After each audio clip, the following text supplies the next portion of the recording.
Hi YouTube, it's Courtney. I'm coming to you with my week 8 plastic surgery update and my month 20 weight loss surgery update. I had weight loss surgery on January 6, 2015 with Dr. Sommer at New York Bariatric Group. My highest weight was 345 pounds. My maintenance weight is 195-ish, plus or minus pounds. I had my plastic surgery with Dr. Reish on August 25th, 2016 at Long Island Plastic Group in their Manhattan office. I had an abdominoplasty, which is a tummy tuck with abdomen repair, with liposuction of the flanks, and a breast lift or mastopexy with no implants.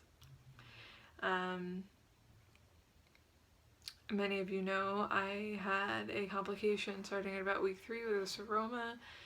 We put a drain in 2 weeks ago.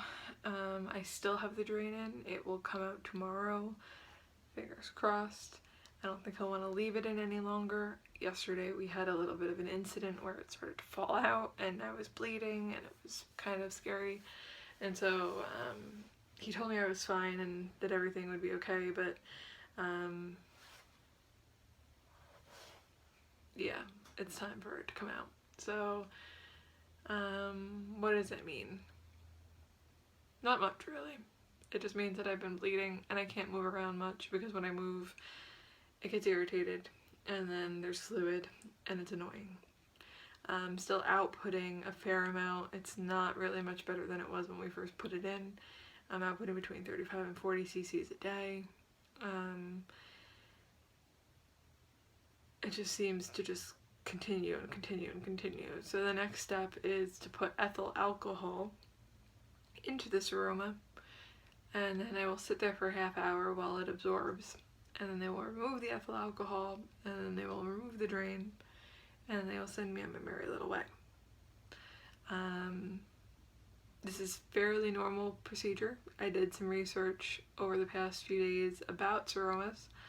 I was curious because a lot of people kept asking me like, why am I having so many complications and with the seroma and why is it being so persistent? So I looked it up. Apparently seromas are extremely common with weight loss surgery patients specifically.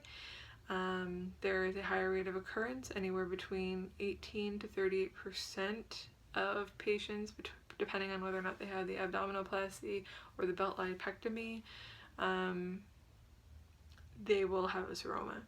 And this has to do with the amount of skin removed. So the more skin you have removed, the more likely you are to have a seroma. We think he didn't weigh, it was probably around 7 pounds based off of my scale. So that plus the liposuction, I was at a pretty high risk for a seroma. After a certain point, I think it's around after 10 pounds, your risk for seroma increases by 9% per pound. So it's very, very likely that if you have excess skin removed and it's over 10 pounds that you will get a seroma in some shape or form. If it is a small seroma and not a persistent seroma, they will usually watchfully wait and see if your body absorbs it. In the case of me, it did not absorb it. It was a larger seroma to begin with. We drained it. We got almost 200 cc's out of it. And then it came back and we were getting between 40 and 60 cc's out of it every single week. So it wasn't adhering to the abdomen wall as well as we would have liked. So the next step was to put a drain in because of how persistent it was, and it was not taking to the aspirations. After 2 weeks, I'm still outputting almost 40 cc's depending on the day. So now the next step is the ethyl alcohol, which will hopefully dry up the seroma and help create some clotting, which will help pretty much act as a glue to hold the seroma together. I think I explained that correctly. I only have an art degree. I'll link the PubMed article below. So I found that really interesting. It's not something we talk about in the weight loss surgery community a lot. I've seen several people with seromas, but most of them seem to do well with the aspiration or the drain. I don't know of anybody that had the ethyl alcohol put in. So here's my chronicle.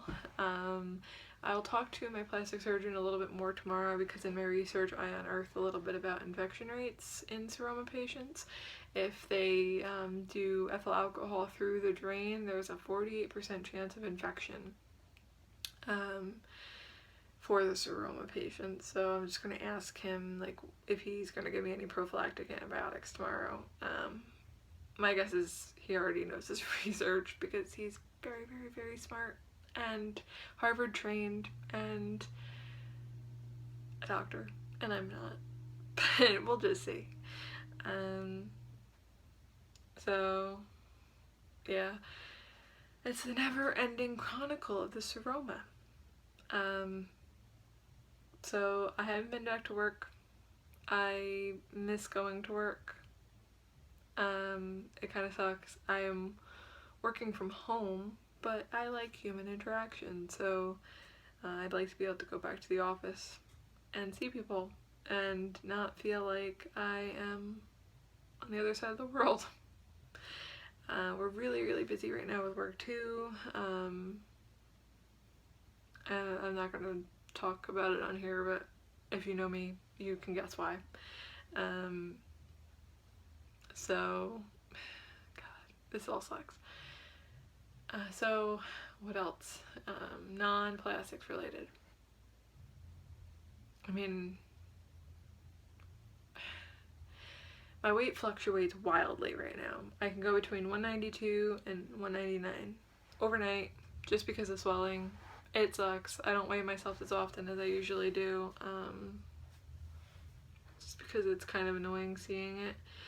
My diet hasn't been great and my activity level has been. Why? Obviously because I have a drain in. I can't move around easily. When I do, it leaks. It sucks. I haven't worked out in months, since right before my surgery, which kind of sucks. I expected at this point that I'd be back to working out. I'm not. So I'm kind of really boring. I literally sit on the couch and I'm watching Gilmore Girls and working. Like, that's my day, people. It sucks. And I eat. And I try not to eat a lot, but I snack. And I imagine that I probably gained around 2 pounds, just from excess snacking. My weight's still under 200. I still float between 195 and 197. I briefly hit 192, but I was sick when that happened.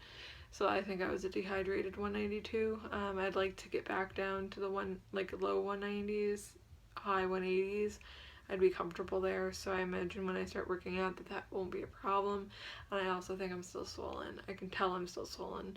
I know I'm still swollen because I look like I'm pregnant. It can get pretty rough. Like I look like I'm 3 months pregnant. Just like one of those like, oh, you're starting to show kind of pregnant. Not like, oh wow, you're pregnant and people are congratulating you. So it's like in that weird poochy stage. I also notice I can see when I get bloated a lot easier, so that's interesting. And my period weight fluctuates wildly. So it is what it is. I'm trying not to freak out about my weight right now. Just kind of trying to eat as healthy as I can. And I'm good around 80% of the time. Usually I could say 90. It's 80 right now. I had bagels and today was Halloween, so there was candy, and I'm not really feeling great about my diet, but honestly I don't really care at this point. I'm just trying to get through the next few weeks without going bonkers. It's really hard. I mean, just commuting to and from work every day, I usually walk 3 to 4 miles. And right now I'm not getting any steps in. I'm not doing anything because when I do, the drain irritates and it just sucks. So, and my back is killing me because I don't have any core muscles anymore, and I already have back problems. I have compression of my lower spine from my weight being so heavy, and that never really resolved. So my back is already weak to begin with, and then I had weak fascia, which is the place in between your muscles, from the weight loss. So my back isn't really strong to begin with, and then I had the abdomen repairs, so my body relies a lot on the binder, which only gets you so far.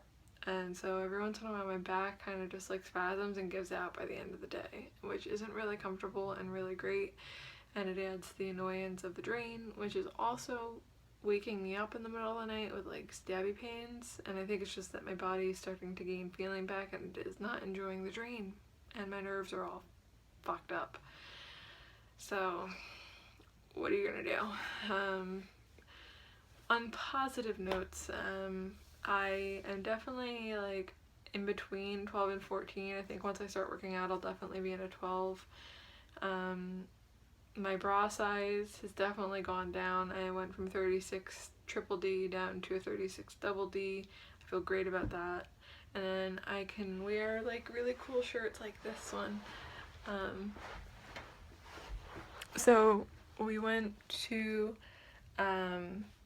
Revival Brewing Company, and I was able to get one of the women's fitted shirts for the Mercy Brown Ale, and I wanted to wear it today because it's of Mercy Brown, which if you don't know her story, look it up, it's pretty cool.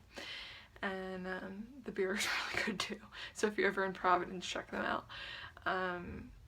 So I was able to get into a brewery shirt, which has always been something I wanted to do because I want to collect brewery shirts, and I've been doing that recently, but a lot of them didn't fit me quite right, and I knew they'd fit me after plastics, but they're fitted for women, so it was really nice to be able to actually wear my brewery shirts, and it's just one of those cool NSVs that come along every once in a while. Other than that, on personal front, not much. I didn't do anything for Halloween, really. We handed out candy tonight. I ate a lot of candy. I am a sucker for Kit Kats, but they're not usually in my house, so, and Josh does a good job of getting rid of them pretty quick, so I don't have to worry about it. But it was cool. I sat out front for a little while. It was freezing, so we didn't sit out for long. Handed out candy. The little kids told me I was super cool because I carved a Pokemon, Gengar, which is a ghost Pokemon. It was the easiest one to carve. Everybody really loved it, so I was happy about that. And yeah, that's about it right now. I go down to the city tomorrow. My appointment's at 4:15. Dr. Reish will hopefully do the ethyl alcohol, and then he'll pull the drain, and hopefully we'll be finished. I mean, I'm really kind of over this, so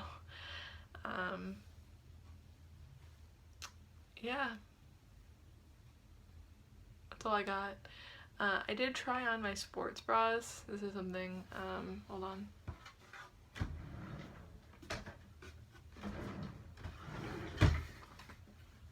So I tried on my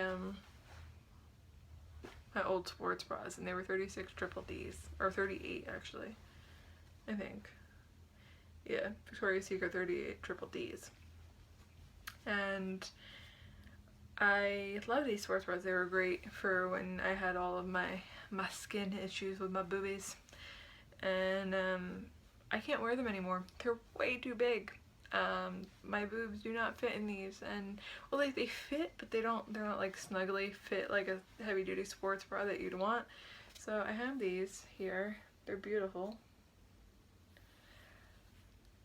Back. I mean, they're pretty much brand new because I didn't work out for like 6 months. So I have all these sports bras. I have this really nice front closure one. There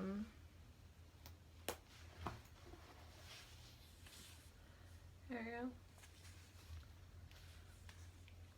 And then I have this Nike one, which I actually never got to wear because I bought it right before plastics, and I thought it would fit me forever and ever and ever. Didn't even fit me when I got it, but it was on clearance, so I couldn't return it. And this one is the 38E, which is a triple D. Really nice sports bras. So if anybody knows of anybody who's through the weight loss surgery journey or going through it and needs sports bras, please just message me below with your contact information, or send me a private message on Facebook or Instagram at vsgredesignme, or email me at vsgredesignme@gmail.com, and we'll set up something to get these sports bras. And I mean, it's like $100 worth of sports bras. Actually, it's like $120 worth of sports bras. So all I want is to get rid of them and for somebody to get use out of them. So drop me a line, let me know. I also have some bras, but they're not like in great shape because I kind of abused my bras, so I'm not going to give those out, but those sports bras are in really good condition, so let me know if you need them. So yeah, I will let you guys know how tomorrow goes, and hopefully we're at the end of this really long ass journey. So I hope everybody had a really awesome Halloween, and I'll be in touch soon. Bye.